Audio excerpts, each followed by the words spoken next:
Assalamualaikum dan selamat sejahtera. Puan, nama saya Nur Fiona Slinda binti Ahmad, nombor metrik 10DAT 18F1110. Kumpulan saya memilih tajuk penyalahgunaan dadah. Antara masalah sosial utama dan musuh nombor satu negara ialah masalah penyalahgunaan dadah.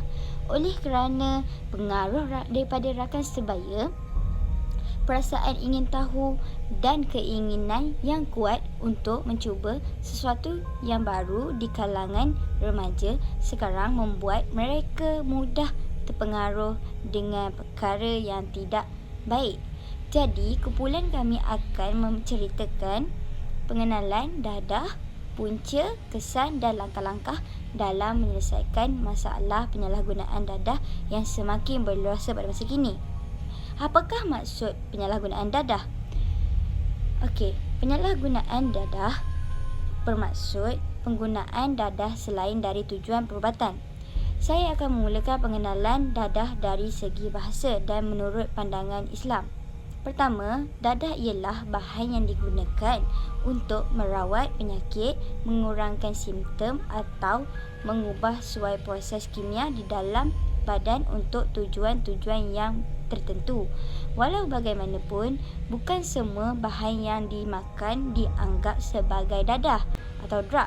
Misalnya, makanan yang dimakan secara normal tidak dianggap sebagai dadah, melainkan makanan tersebut diambil khas untuk tujuan tertentu.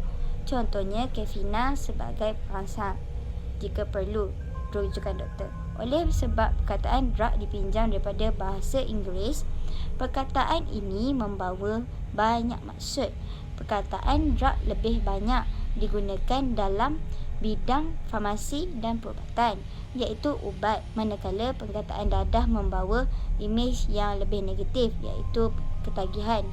Di dalam Islam, dadah dikategorikan di dalam bahan yang memabukkan dan menghayalkan, serta ia memberi kesan dan risiko dari segi mental yang menyebabkan hilang daya ingatan serta hilang akal untuk sementara waktu ataupun terhadap fizikalnya, yang menjadikan seseorang itu lemah. Dari hadis Nabi yang diriwayatkan oleh Abu Dawud daripada Ummu Salamat yang berbunyi, sesungguhnya Rasulullah SAW telah mencegah umatnya daripada segala benda yang memabukkan dan menghayalkan.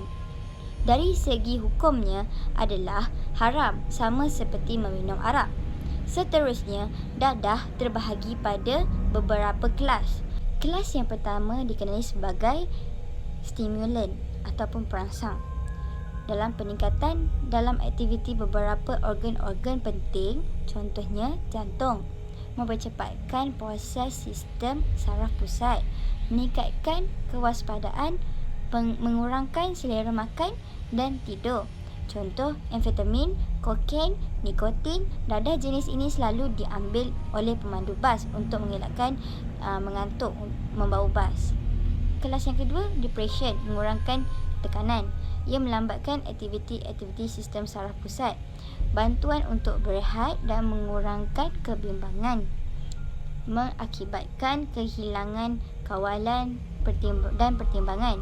Contohnya, barbiturat, ganja, heroin, morfin dan alkohol. Kelas yang ketiga adalah dadah narkotik, anti tekanan, melegakan kesakitan dan mendorong tidur dengan menekan sistem saraf pusat, menyebabkan muntah-muntah, loya, mual dan prestasi mental fizikal yang lemah. Sebagai contoh, candu, heroin, morfin dan codein. 4. Halusinogen, mengubah mood seseorang dan membuat dia menderita dan hayalan. Hayal contohnya amfetamin, ganja, kokain, ekstasi. Kebanyakan dadah jenis ini diambil golongan muda yang membuat parti liar atau private party untuk berseronok tanpa rasa penat, ataupun LSD. Mengambil ganja membawa kepada kekeliruan, kekurangan koordinasi mental dan gangguan jiwa. 5. Inhalant, disedut, menyebabkan halusinasi dan kemurungan kepada orang yang mengambil dalam jumlah yang berlebihan, menyebabkan kerosakan yang serius kepada otak, paru-paru, hati, buah pinggang dan bahagian-bahagian badan yang lain. Contohnya, gam pelarut pembersihan, cat, pencair dan semburat aerosol. Penyalahgunaan dadah boleh menyebabkan kemurungan, kerisauan tinggi, rasa tidak puas hati, putus asa, panik, takut, kecelaruan mental, angan-angan tidak sedar diri dan persekitaran. Ketagih penagih akan bergantung kepada dos dadah yang diulang untuk keselesaan tubuh dan minda.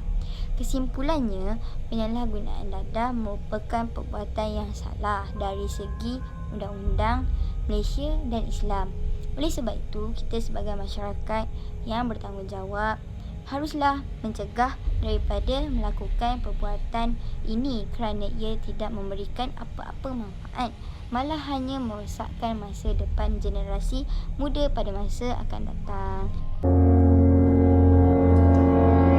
Selamat sejahtera Puan, nama saya Lim Siorin, nombor matrik 10 DAT 18F1060 akan membentangkan faktor-faktor berlakunya penyalahgunaan dadah. Antara faktor berlakunya penyalahgunaan dadah adalah kekurangan perhatian daripada ibu bapa. Hal ini tidak dapat dinafikan, terutamanya dalam era mengejar kesenangan hidup pada hari ini. Ibu bapa sentiasa sibuk mencari nafkah bagi menampung kehidupan serta menyediakan keperluan asas yang bertaraf tinggi untuk keluarga. Secara tidak langsung, masa yang sepatutnya diluas bersama dengan anak-anak akan menjadi terhad. Hal ini akan mengakibatkan remaja menikmati kebebasan yang keterlaluan kerana kegiatan mereka tidak lagi diambil tahu oleh ibu bapa. Lama-kelamaan, kebebasan yang dikecapi akan membawa mereka ke lembah penagihan najis dadah. Selain itu, pengaruh rakan sebaya juga menjadi salah satu faktornya. Hal ini demikian kerana kebanyakan masa remaja diluangkan bersama dengan rakan sebaya mereka. Oleh itu, pemilihan rakan yang sesuai haruslah dilakukan dengan bijaksana oleh setiap remaja. Sekiranya rakan sebaya yang digaui oleh mereka terlibat dalam pengambilan dadah, secara tidak langsung mereka sendiri akan terikut-ikut dengan sikap rakan mereka. Budaya ini haruslah dikikis kerana hanya akan membawa gejala ini menjadi serius.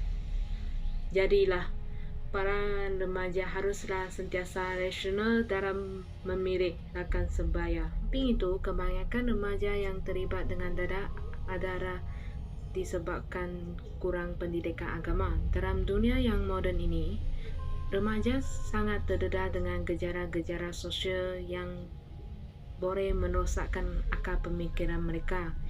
Pendidikan agama amat penting untuk mengharang atau menghindari mereka daripada perbuatan sedemikian. Akhir sekali, tekanan daripada masalah yang dihadapi. Seseorang yang mengalami kemurungan sehingga tidak mampu berdepan dengan tekanan tersebut, mereka akan mencari jalan penyelesaian dengan mengambil jalan mudah seperti menjadikan dadah sebagai teman setia, supaya mereka akan lupakan tekanan yang dihadapi. Sebagai kesimpulan, semua pihak perlu bekerjasama untuk mengelakkan peningkatan penyalahgunaan dadah dengan memberi perhatian berserta dengan kasih sayang kepada remaja supaya mereka dapat menghindari daripada dadah. Selamat sejahtera Puan, nama saya Kutsukma, nombor matrik 10 DAT 18F1004. Okey, hari ini saya nak ceritakan tentang kesan penyalahgunaan dadah. Kesan penyalahgunaan dadah yang pertama adalah ia memusnahkan kebahagiaan seseorang. Contohnya, apabila seseorang itu menagih dadah, masa depan mereka akan terganggu kerana badan dan otak mereka akan menjadi lemah kerana dadah telah meracuni mereka. Seterusnya, kesan terhadap keluarga. Keluarga mereka akan menjadi kucar kacir kerana ketagihan dadah tersebut. Penagih dadah akan menjatuhkan maruah dan nama baik keluarga mereka dalam kalangan masyarakat. Penagih akan menjadi bebanan kepada keluarganya kerana terpaksa menghabiskan masa, tenaga dan wang untuk merawatnya. Kesan yang seterusnya adalah penyalahgunaan dadah akan menyebabkan seseorang itu terjerumus ke dalam kegiatan jenayah akibat terlalu mahukan dadah. Mereka yang bergantung kepada bahan-bahan narkotik kebiasaannya terpaksa melakukan kegiatan-kegiatan jenayah seperti merompak, membunuh untuk mendapatkan wang yang cukup bagi memenuhi tabiat mereka. Akhir sekali, kesan penyalahgunaan dadah dalam kalangan rakyat akan menjejaskan ekonomi negara. Hal ini demikian kerana imej dan maruah negara akan terjejas di pesada dunia yang akan menyebabkan urusan-urusan politik yang membabitkan perdagangan dengan negara-negara lain tidak dapat berjalan dengan lancar. Bagi mengelakkan kejadian ini berlaku, kerajaan telah melancarkan beberapa kempen anti dadah di seluruh negara secara meluas. Namun demikian, tanggungjawab untuk memerangi dadah seharusnya kita pikul bersama. Selamat petang puan, nama saya Wong Shin-chi, Menteri nombor 10 DAT 18F 1036. Saya akan membentangkan tentang masalah untuk mengatasi penagihan dadah. Dalam usaha untuk membentang masalah yang semakin gawat ini, ibu bapa memainkan peranan yang cukup penting untuk memastikan anak-anak mereka tidak turut terjebak dalam masalah ini. Mereka perlu meluangkan masa secukupnya untuk bersama anak-anak mereka. Sikap ambil berat dan bertanggungjawab serta penyayang ini mampu mengelakkan remaja dari terjerumus ke dalam masalah penyalahgunaan dadah. Anak-anak hendaklah diberikan pendidikan agama secukupnya serta diawasi setiap pergerakan dan pergaulan mereka sejak dari kecil lagi. Pihak sekolah boleh melaksanakan program motivasi terhadap murid-murid mengenai bahaya dadah dan juga mempergiatkan aktiviti-aktiviti kaunseling di sekolah tentang bahaya dadah. Di samping itu, pihak kerajaan dan juga badan bukan kerajaan boleh memainkan peranan dalam usaha mengurangkan penyalahgunaan dadah. Antaranya ialah melalui program rakan muda, kem motivasi dan lain-lain program yang meliputi pelbagai aktiviti. Pihak kerajaan juga boleh mengadakan kempen anti dadah dan menyiarkannya melalui media massa. Akhirnya, kesedaran diri remaja penting untuk menjauhi najis dadah. Remaja kini terlalu terdedah dengan pergaulan sosial yang tidak sihat, seterusnya menjerumuskan mereka ke dalam kancah penyalahgunaan dadah ini. Oleh sebab itu, kesedaran dalam diri amat penting. Konklusinya, semua pihak termasuk ibu bapa, guru, masyarakat maupun kerajaan perlu berganding bahu memerangi gejala penyalahgunaan dadah ini. Oleh itu, marilah kita bersama-sama berusaha memerangi dadah kerana dadah adalah musuh utama negara dan dadah boleh meruntuhkan keharmonian dan kesejahteraan negara. Kita tidak mahu masalah penyalahgunaan dadah ini mencemarkan nama baik bangsa, Anya dan negara khususnya. Sekian, terima kasih.